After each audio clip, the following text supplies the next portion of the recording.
মার্কিন গোয়েন্দা তথ্যে উঠে এসেছে চাঞ্চল্যকর এক খবর। ইসরায়েল ইরানের পারমাণবিক স্থাপনাগুলোতে সম্ভাব্য হামলার প্রস্তুতি নিচ্ছে। এই খবর এমন এক সময় এসেছে যখন ট্রাম্প প্রশাসন এবং ইরানের মধ্যে সম্ভাব্য পারমাণবিক চুক্তি নিয়ে দীর্ঘ আলোচনা চলছে। সিএনএন-এর এক প্রতিবেদনে একাধিক মার্কিন কর্মকর্তা এই তথ্য জানিয়েছেন, যা মধ্যপ্রাচ্যের পরিস্থিতিকে আরও জটিল করে তুলেছে। ইসরায়েলের হামলার প্রস্তুতি কি জানা যাচ্ছে? মার্কিন গোয়েন্দা সংস্থা ইসরায়েলি যোগাযোগ আটক করেছে বলে জানা গেছে, যা সম্ভাব্য হামলার ইঙ্গিত দেয়। সিএনএন জানিয়েছে এটি স্পষ্টতই সামরিক প্রস্তুতির পাশাপাশি, যার মধ্যে রয়েছে বিমান যুদ্ধাস্ত্র চলাচল এবং ইসরায়েলের একটি বিমান মহড়া সম্পন্ন করা। তবে এই মহড়া মার্কিন যুক্তরাষ্ট্রের সাথে আলোচনার মধ্যে ইরানকে চাপ দেওয়ার প্রচেষ্টাও হতে পারে।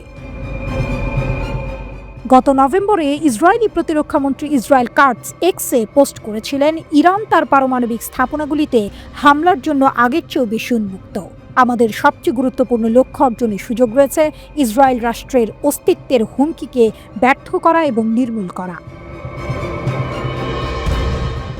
ফেব্রুয়ারিতে মার্কিন গোয়েন্দা সংস্থাগুলি সতর্ক করে দিয়েছিল যে ইসরায়েল সম্ভবত এই বছর ইরানের পারমাণবিক স্থাপনাগুলিতে হামলার চেষ্টা করবে।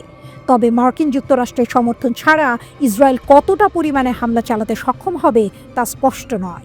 সাম্প্রতিক দশকগুলিতে ইরান ও ইসরায়েলকে প্রবীণ শত্রু হিসেবে বর্ণনা করা হয়েছে, কিন্তু সবসময় তা ছিল না। 1950 সালে প্রথম আরব ইসরায়েল যুদ্ধের পর তুরস্কের পর ইরান দ্বিতীয় মুসলিম সংখ্যাগরিষ্ঠ দেশ হিসেবে ইসরায়েলকে একটি সার্বভৌম রাষ্ট্র হিসেবে স্বীকৃতি দেয়। তবে 1951 সালে ইরানের নতুন প্রধানমন্ত্রী মোহাম্মদ মোসাদ্দেক ইরানে তেল জাতীয়করণ এবং শিল্পের ওপর ব্রিটিশ একচেটিয়া শাসনের অবসান ঘটানোর প্রচেষ্টার অংশ হিসেবে ইসরায়েলের সাথে সম্পর্ক ছিন্ন করেন। 1953 সালে ইরানি সেনাবাহিনীর নেতৃত্বে এবং যুক্তরাজ্য ও মার্কিন যুক্তরাষ্ট্রের সমর্থিত এক অভ্যুত্থানে মোসাদ্দেককে তার আসন থেকে উৎখাত করা হয়। পরবর্তী 2 দশকে ইরানের পশ্চিমাপন্থী ধর্মনিরপেক্ষ সরকার ইসরায়েলের সাথে বন্ধুত্বপূর্ণ সম্পর্ক শুরু করে, যার মধ্যে রয়েছে 1960 সালে তেহরানে একটি সক্রিয় ইসরায়েলি দূতাবাস স্থাপন, 1970-এর দশকে রাষ্ট্রদূত বিনিময় এবং ইসরায়েলে ইরানি তেল সরবরাহ। 1979 সালে আয়াতুল্লাহ রুহুল্লাহ খোমেনির নেতৃত্বে ইরানি বিপ্লব শাহকে উৎখাত করে ইরানের ইসলামী প্রজাতন্ত্র প্রতিষ্ঠা করে। নতুন নেতৃত্ব বৈদেশিক নীতিতে আমূল পরিবর্তন এনে আরও ইসলামপন্থী পশ্চিমা বিরোধী দৃষ্টিভঙ্গির দিকে নিয়ে আসে। ইরান ইসরায়েলের সাথে কূটনৈতিক সম্পর্ক ছিন্ন করে, রাষ্ট্র হিসেবে ইসরায়েলের বৈধতা প্রত্যাখ্যান করে, দেশগুলির মধ্যে বিমান রুট এবং বেসামরিক ভ্রমণ বাতিল করে এবং তেহরানে ইসরায়েলি দূতাবাসকে ফিলিস্তিনি দূতাবাসে পরিণত করে। এই অঞ্চল জুড়ে 2টি দেশ প্রক্সি সংঘাতে জড়িয়ে পড়েছে। ইরান গাজায় হামাস, লেবাননে হিজবুল্লাহ, সিরিয়া, ইরাক এবং ইয়েমেনের প্রতিরোধ গোষ্ঠীকে সমর্থন করেছে। ইতিমধ্যে ইসরায়েল ইরানি সরকার কর্তৃক সন্ত্রাসী সংগঠন হিসেবে বিবেচিত গোষ্ঠীগুলোকে সমর্থন করেছে, যার মধ্যে রয়েছে মোজাহেদিয়ান-ই-খালক এবং ইরাকি কুর্দিস্তানি কুর্দি সশস্ত্র গোষ্ঠী। ইরান বছরের পর বছর ধরে বেশ কয়েকটি হামলার জন্য ইসরায়েলকে দাবি করেছে, যার মধ্যে রয়েছে 2000-এর দশকে ইরানি পারমাণবিক স্থাপনাগুলোতে স্ট্রাক্সনেট মালওয়্যার হামলার পিছনে ইসরায়েল এবং মার্কিন যুক্তরাষ্ট্র ছিল বলে অভিযোগ করা, পাশাপাশি 2020 সালে ইরানি পারমাণবিক বিজ্ঞানী মোহসেন ফখরিজাদেহ এর হত্যার পেছনে ইসরায়েলের হাত ছিল বলে অভিযোগ করা। ইসরায়েল ইরানের বিরুদ্ধে ইসরায়েলি মালিকানাধীন তেল ট্যাঙ্কারে বেশ কয়েকটি সাইবার আক্রমণ এবং হামলার অভিযোগ এনেছে। 2023 সালের 7 অক্টোবর হামাসের হামলার পর উত্তেজনা তীব্রভাবে প্রশমিত হয়। ইরান ফিলিস্তিনিদের প্রতি তার সমর্থনে অবিচল থেকেছে। এর পরের মাসগুলিতে ইরান এবং ইসরায়েল পরস্পরের বিরুদ্ধে পাল্টাপাল্টি হামলা চালিয়েছে। গত বছরের এপ্রিলে ইরান ইসরায়েলের উপর প্রথম সরাসরি আক্রমণ চালায়, যেখানে ইসরায়েল অধিকৃত গোলান হাইটস এবং 2টি বিমান ঘাঁটিতে প্রায় 300টি ক্ষেপণাস্ত্র এবং ড্রোন হামলা চালানো হয়। গত বছরের অক্টোবরের শুরুতে ইরান ইসরায়েলে 180টিরও বেশি ব্যালিস্টিক ক্ষেপণাস্ত্র নিক্ষেপ করে। ইসরায়েল সেই মাসের শেষের দিকে ইরানের সামরিক স্থাপনায় বিমান হামলা চালিয়েছে। ক্রমবর্ধমান উত্তেজনার কেন্দ্রবিন্দু এখন ইরানের পারমাণবিক কর্মসূচি। যদিও ইসরায়েলের অস্ত্রাগারে গোপন পারমাণবিক অস্ত্র রয়েছে বলে মনে করা হয়, তবুও তারা জোর দিয়ে বলেছে যে তারা ইরানকে পারমাণবিক বোমা তৈরি করতে দেবে না।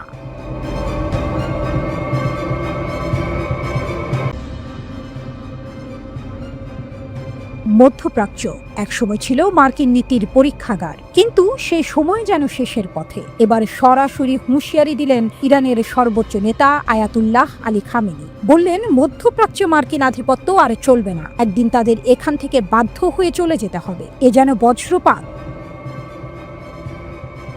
17 মে তেহরানে এক বিশাল সমাবেশে দাঁড়িয়ে খামেনি জানান, আমেরিকা শুধু অস্ত্র বিক্রি করতেই এই অঞ্চলে এসেছে। তারা চায় উপসাগরীয় দেশগুলো সবসময় তাদের উপর নির্ভরশীল থাকুক, কিন্তু এই অঞ্চলের মানুষের জেগে ওঠা, তাদের প্রতিরোধী একদিন আমেরিকাকে বিতাড়িত করবে।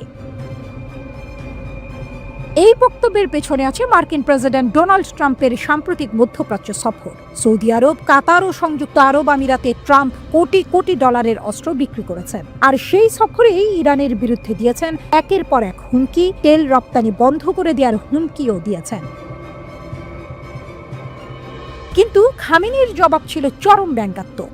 বললেন, ট্রাম্পের বক্তব্য এতটাই নিচু স্তরের যে সেগুলো আমেরিকান জাতির জন্য লজ্জার। এমন মন্তব্যের জবাব দেওয়ারও দরকার নেই। তার মতে, ট্রাম্পের মুখে মধু আর অন্তরে বিষ। তবে এখানেই থেমে থাকেননি তিনি। খামেনি স্পষ্ট বলেন, গাজায় ইসরায়েলের যে সামরিক অভিযান চলছে সেখানে যুক্তরাষ্ট্রই আগুনে ঘি ঢালছে। ট্রাম্প মুখে বলেন শান্তির কথা, অথচ তার প্রশাসনই ইসরায়েলকে দিচ্ছে ভয়ঙ্কর বোমা, যা শিশুদেরও ছাড়ে না। তার ভাষায়, তারা যেখানে চায় সেখানে আগুন লাগায়, নিজেদের সশস্ত্র গোষ্ঠীগুলোকে দিয়ে গোটা অঞ্চলকে অস্থির করে তোলে। ইসরায়েলের ব্যাপারে তিনি ছিলেন আরও কঠোর। বললেন, এই অঞ্চলে যুদ্ধ আর অস্থিরতার মূল উৎস ইহুদিবাদী শাসন। এটি এক ভয়ঙ্কর ক্যান্সার, যাকে একদিন নিশ্চিহ্ন করতেই হবে। আরও এক মোড়, প্রেসিডেন্ট পেজেশকিয়ানের হুঙ্কার। ইরানের প্রেসিডেন্ট মাসুদ পেজেশকিয়ানও চুপ ছিলেন না। ট্রাম্পের শান্তির বার্তাকে তিনি সরাসরি বললেন ভণ্ডামি। বললেন, একদিকে শান্তির কথা বলেন, অন্যদিকে আমাদের ওপর চাপিয়ে দেন গণহত্যার উন্নত অস্ত্র। আমরা কোনটাকে বিশ্বাস করব? পেজেশকিয়ান আরও বলেন, ইরান আলোচনায় প্রস্তুত, কিন্তু হুমকির মুখে মাথা নত করবে না। আমরা যুদ্ধ চাই না, কিন্তু নিজেদের অধিকার থেকে এক চুলও সরব না। পারমাণবিক ইস্যুতেও দৃঢ় তেহরান। মার্কিন প্রেসিডেন্ট দাবি করেন তারা নাকি ইরানকে পারমাণবিক কর্মসূচি নিয়ে প্রস্তাব দিয়েছে, কিন্তু ইরানের পররাষ্ট্রমন্ত্রী আব্বাস আরাঘচি স্পষ্ট বলেন, আমরা এমন কোনো প্রস্তাব পাইনি। তিনি জানান, ইরান কখনোই শান্তিপূর্ণ ইউরেনিয়াম সমৃদ্ধকরণের অধিকার ছাড়বে না। আরাঘচির অভিযোগ, আমেরিকা তাদের অবস্থান বারবার বদলায়, নতুন নতুন শর্ত আরোপ করে আলোচনা শুধু দীর্ঘায়িত করছে। এই মনোভাব একেবারেই অগ্রহণযোগ্য। শেষ কথা, এই অঞ্চল আর দাস থাকবে না। তেহরান থেকে স্পষ্ট বার্তা, এই অঞ্চল মুক্ত হবে। জনগণের প্রতিরোধ, রাজনৈতিক চেতনা এবং নতুন জাগরণের ঢেউ একসময় আমেরিকার দখলদারিত্ব ভাসিয়ে নিয়ে যাবে। মধ্যপ্রাচ্য আর আগের মতো থাকবে না। আমেরিকার আধিপত্যের সময় কি তবে ফুরিয়ে এসেছে?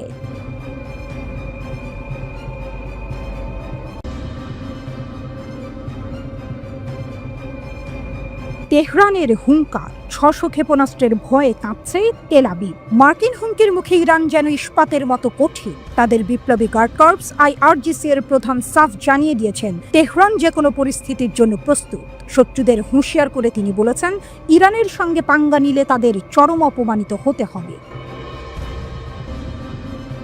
দক্ষিণ পূর্ব শহর মাশহাদে এক সমাবেশে মেজর জেনারেল হোসেন সালামি যেন আগুনের গোলা ছুড়লেন। 2015 সালের পরমাণু চুক্তি নিয়ে আলোচনা ভেস্তে গেলে ওয়াশিংটন ইরানের ওপর হামলা করতে পারে, এমন হুমকির জবাবে তিনি গর্জে উঠলেন। আমরা শত্রুকে হাড়ে মজ্জায় চিনি, তাদের প্রতিটি চাল আমরা নজরে রাখি। আলোচনার টেবিলে কূটনৈতিক কথাবার্তা চললেও আমরা বুক চিতিয়ে অধ্যত্বের সঙ্গে দাঁড়িয়ে আছি। সাহস করে যে ইরানের দিকে চোখ রাঙাবে, তার অধ্যত্ব ভেঙে গুঁড়িয়ে দেব, হুঙ্কার ছাড়লেন সালামি। জেনারেলের দাবি, গত 1 বছরে ইরানের শক্তি বহুগুণ বেড়েছে, আর তাদের শত্রুরাও নাকি তা হাড়ে হাড়ে টের পাচ্ছে। শুধু তাই নয়, ইরান নাকি একাই 100। প্রতিরক্ষার জন্য তারা অন্য কারো ওপর ভরসা করে না। তবে হ্যাঁ, প্রয়োজনে প্রতিরোধের ফ্রন্ট ঐক্যবদ্ধভাবে দাঁত ভাঙা জবাব দেবে। সম্প্রতি ইসরায়েলি হামলায় প্রতিরোধ ফ্রন্ট দুর্বল হয়ে পড়েছে এমন কথা উড়িয়ে দিলেন সালামি। বরং সাম্প্রতিক হামলাগুলো প্রমাণ করেছে প্রতিরোধ আরও শক্তিশালী হয়েছে। তার ভাষায়, শত্রুরা ভেবেছিল প্রতিরোধ ফ্রন্ট বুঝি দুর্বল হয়ে গেছে, কিন্তু তারা দেখলো গাজা আরও শক্তিশালী হয়েছে। ইয়েমেন এখন আরও নিখুঁতভাবে ক্ষেপণাস্ত্র ছুঁড়ছে, আর হিজবুল্লাহ তাদের শক্তি পুনরুদ্ধার করেছে। তবে আসল বোমাটা ফাটালেন ইসরায়েল প্রসঙ্গে। জেনারেল সালামির চোখে ইসরায়েলি সরকার নাকি উত্তেজিত এবং ক্ষুব্ধ। তাদের ভবিষ্যতের দিকে নাকি অন্ধকার ছাড়া আর কিছুই নেই। তাদের প্রধানমন্ত্রী একজন যুদ্ধাপরাধী হিসেবে পরিচিত, গ্রেফতারের ভয়ে তটস্থ থাকেন। রাজনৈতিকভাবে ইসরায়েল সম্পূর্ণ ভেঙে পড়েছে। এমনকি ইউরোপও তাদের সঙ্গে ভালো সম্পর্ক রাখতে চাইছে না। অর্থনৈতিক অবস্থাও তাদের খারাপ। আমেরিকার সাহায্য ছাড়া তারা একদিনও টিকতে পারবে না, যেন ভবিষ্যৎবাণী করলেন সালামি। এরপর তিনি টেনে আনলেন ইয়েমেনের হুথি বিদ্রোহীদের প্রসঙ্গ, যারা ইয়েমেনের একটি ক্ষেপণাস্ত্র সহ্য করতে পারেনি। তারা 600টি ক্ষেপণাস্ত্র একসঙ্গে পড়লে কি করবে, প্রশ্ন ছুড়ে দিলেন জেনারেল। সম্প্রতি বেন গুরিয়ন বিমানবন্দরে ইয়েমেনি ক্ষেপণাস্ত্র হামলার কথা মনে করিয়ে দিলেন তিনি, যেন এই 600 ক্ষেপণাস্ত্রের হুঙ্কারেই তেল আবিবের রাতের ঘুম উড়ে যাবে। শুধু ইসরায়েল নয়, আমেরিকার দিকেও কামান দাগলেন সালামি। তার মতে, মার্কিন প্রেসিডেন্ট ডোনাল্ড ট্রাম্প শুধু সমস্যাই বাড়িয়েছেন, আর এখন নাকি খোদ আমেরিকাই টালমাটাল, দুর্বল সেনাবাহিনী আর ক্ষমতাহীন নেতাদের নিয়ে ঢুকছে। আমেরিকা জানে যুদ্ধ তাদের কোনো সমস্যার সমাধান করেনি। তাদের সেনাবাহিনী ক্লান্ত, দুর্বল, রাজনৈতিক নেতারা অবরুদ্ধ, ক্ষমতাহীন। তারা নিজেরাই এখন বিরাট সংকট আর চ্যালেঞ্জের মুখে, বললেন IRGC প্রধান। জেনারেলের স্পষ্ট কথা, প্রেসিডেন্ট বদলালেই আমেরিকার আসল চেহারা বদলায় না। তাদের ক্ষমতার পতন নাকি এখন দিনের আলোর মতো স্পষ্ট। মেজর জেনারেল হুসেইন সালামির এই তেজোদ্দীপ্ত বক্তব্য যেন ইরানের শক্তির প্রতিচ্ছবি। একদিকে যেমন আলোচনার রাস্তা খোলা রাখছে তেহরান, তেমনি অন্যদিকে শত্রুদের বুঝিয়ে দিচ্ছে তাদের শক্তিকে যেন কেউ হালকাভাবে না নেয়। 600 ক্ষেপণাস্ত্রের হুঙ্কার যেন সেই বার্তারই প্রতিধ্বনি। ইরানের দিকে চোখ রাঙালে তার ফল ভালো হবে না। এখন দেখার, এই হুঙ্কারের পর আন্তর্জাতিক রাজনীতি কোন দিকে মোড় নেয়।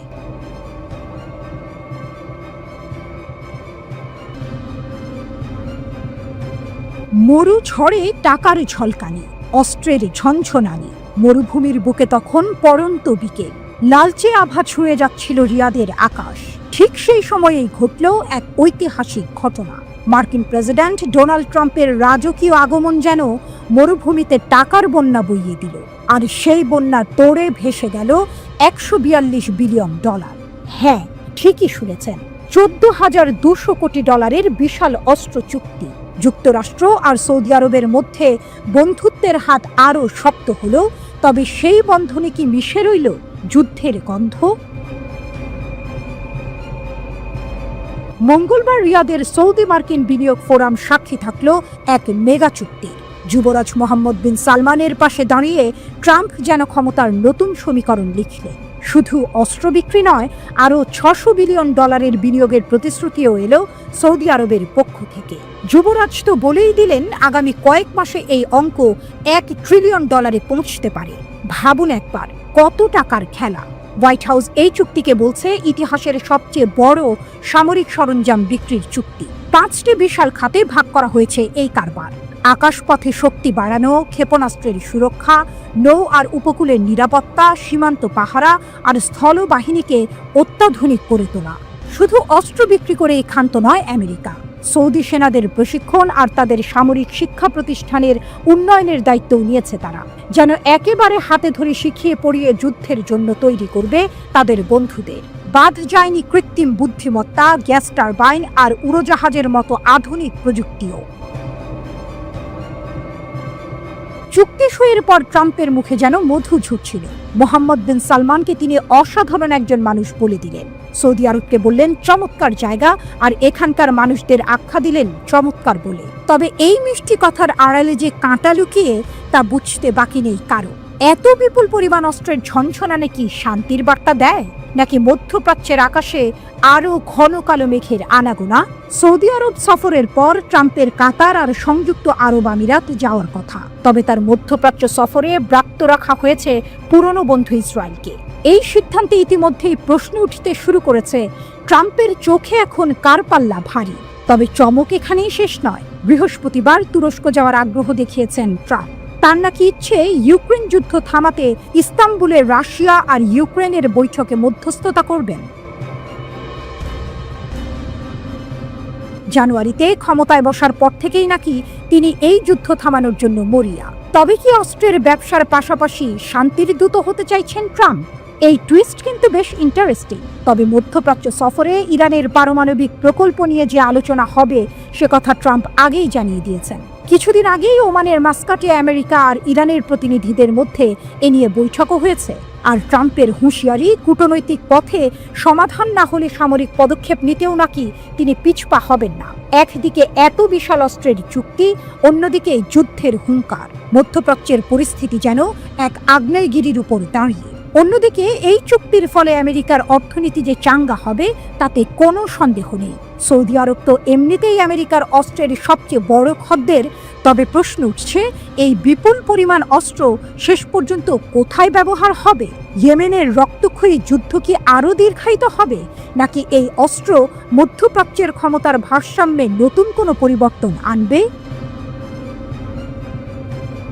2018 সালে সাংবাদিক জামাল খাশোগি হত্যাকাণ্ড নিয়ে যখন আমেরিকা আর সৌদি আরবের সম্পর্কে চিড় ধরেছিল, তখন অনেকেই ভেবেছিলেন বুঝি সব শেষ। এমনকি বাইডেনও প্রেসিডেন্ট পদপ্রার্থী থাকার সময় সৌদি আরবকে একঘরে করার কথা বলেছিলেন। কিন্তু ক্ষমতার সমীকরণ বড়ই অদ্ভুত। পুরনো তিক্ততা ভুলে গিয়ে আবার হাতে হাত মিলিয়েছে দুই দেশ। গত বছর থেকেই ফের সৌদি আরবে ধ্বংসাত্মক অস্ত্র বিক্রি শুরু করেছে আমেরিকা। আর এবার ট্রাম্পের হাত ধরে সেই বন্ধুত্ব যেন আরও গাঢ় করল। ট্রাম্পের ভাষায় যুক্তরাষ্ট্র সৌদি আরব আজ তাদের সম্পর্ক আগের যে কোনো সময়ের চেয়ে আরও বেশি শক্তিশালী করার পদক্ষেপ নিয়েছে। তবে এই শক্তিশালী বন্ধন মধ্যপ্রাচ্যের জন্য কতটা শক্তি বয়ে আনবে সেটাই এখন দেখার। গাজাবাসীর ভবিষ্যৎ নিয়েও ট্রাম্প কথা বলেছেন বটে। সিরিয়ার উপর থেকে নিষেধাজ্ঞা তুলে নেওয়ার ঘোষণা দিয়েছেন, ইরানের সঙ্গেও নাকি চুক্তি করতে চান। কিন্তু এত সব কথার মাঝে অস্ত্রের ঝনঝনানি যেন অন্য সুর শোনাচ্ছে। মোট কথা, ডোনাল্ড ট্রাম্পের সৌদি আরব সফর যেন এক নতুন দিগন্ত উন্মোচন করল। টাকার পাহাড় আর অস্ত্রের সম্ভার নিয়ে দুই দেশের বন্ধুত্ব আরও মজবুত হল। তবে এই বন্ধুত্বের পরিণতি কি হবে? মধ্যপ্রাচ্যের আকাশে শান্তি নামবে?